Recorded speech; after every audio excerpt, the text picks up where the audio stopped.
Well, fast my Emily is Maliam Faganú ons mannen as Cretu Smonjachtan J mannen. Oh, te Yindasa. Fear Yindasa.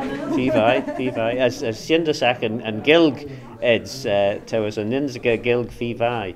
Well, Gudamayat, Tammy Parao, Kuyu, as Tammy ta Iandig Mode or Shinkalik na Halapa, Ta Iandig Mode or the Velmi Lord and Skilknish. As to Jindu Job Brow Yindasak. So, nearly a week in the Isle of Man.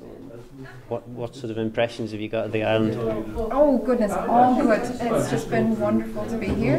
It's been absolutely wonderful. I mean, well, the weather, apart from yesterday, has been amazing, and the food's been lovely. But apart from that, just the people have been really welcoming, and it's just been great to see what everybody's doing with Manx, with the language, in the community and in the schools and the classes. It's just been really encouraging. Mm-hmm. Actually, I thought the weather yesterday was quite amazing. Well, it was pretty incredible. There we are. Yeah, I presumably you've had a chance to visit the Bun School. Yeah. And have you got similar projects in your part of the world as well? Or? Well, we don't have a Bunskol. We don't have anything like that just now. And, I'm not sure how far off we are from that. I do believe there's going to be several intermediate steps we'd have to take towards something like that.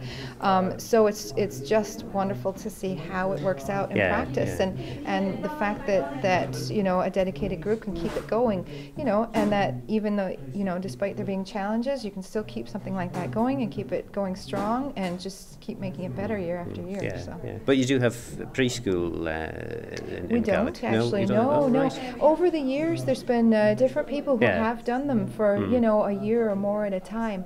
But because it was always one individual that it was dependent on, it never kind of launched that way. It never achieved escape velocity to become something bigger than just one person in one area. So that's a really big goal of ours actually in the next few years. Yeah, because I mean certainly from our experience, the most essential thing that you need to do is you start off with preschool and then you get hopefully a mass of parents who then start demanding for the next stage, and then once you've got the next stage in, you can then go to on beyond that. But I would just say the way we've done things, getting the preschool in is pretty essential. Yeah, and that's, I think that a lot of the literature agrees with that. And so again, as I said, it's great to come and see it actually working out in practice, and working with the challenges, working with everyone that's there, and just doing amazing things. So what are we doing wrong, would you say? Oh, for heaven's sakes. What could we do better? What could you do better? I don't know, you put me on the spot here.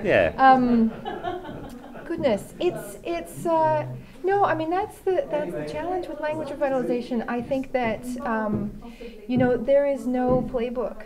We don't have a playbook. We're just doing it as we go along. We see what works. One of my favorite expressions lately is fail forward.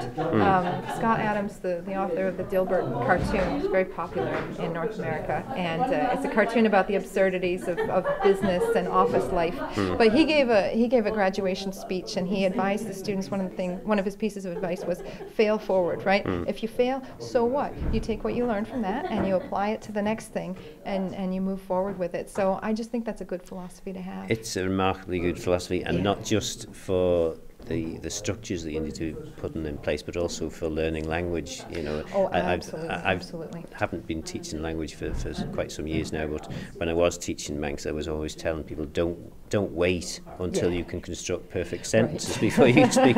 You really need to stumble forward on and make mistakes and speak, and as long as you're using the words and going roughly in the right direction, a few mistakes along the way is certainly not a bad thing, is it? Absolutely. Well, and I think it's to the credit of every adult speaker here that they're allowing space for that to happen, and allowing people to fail forward with it, and just which eventually basically turns into success, because I just have found that I felt like a real openness and great positive attitude amongst the adults here who are speaking it, and and they're saying, sometimes people are saying, oh well, I'm kind of rusty at the moment, but you know, I'm going to do this, I'm going to do that. It's not like, oh gee, I'll never be any good. It's like, no, I'm just going to work on it. You know, I did something else last month, and this month I'm going to start working on it again, and it'll get better. And you know, which is exactly right. And even children don't speak their own native language perfectly when they start off. You know, my daughter's 7, and she's making grammar mistakes in English, right? Because this is how they learn naturally. So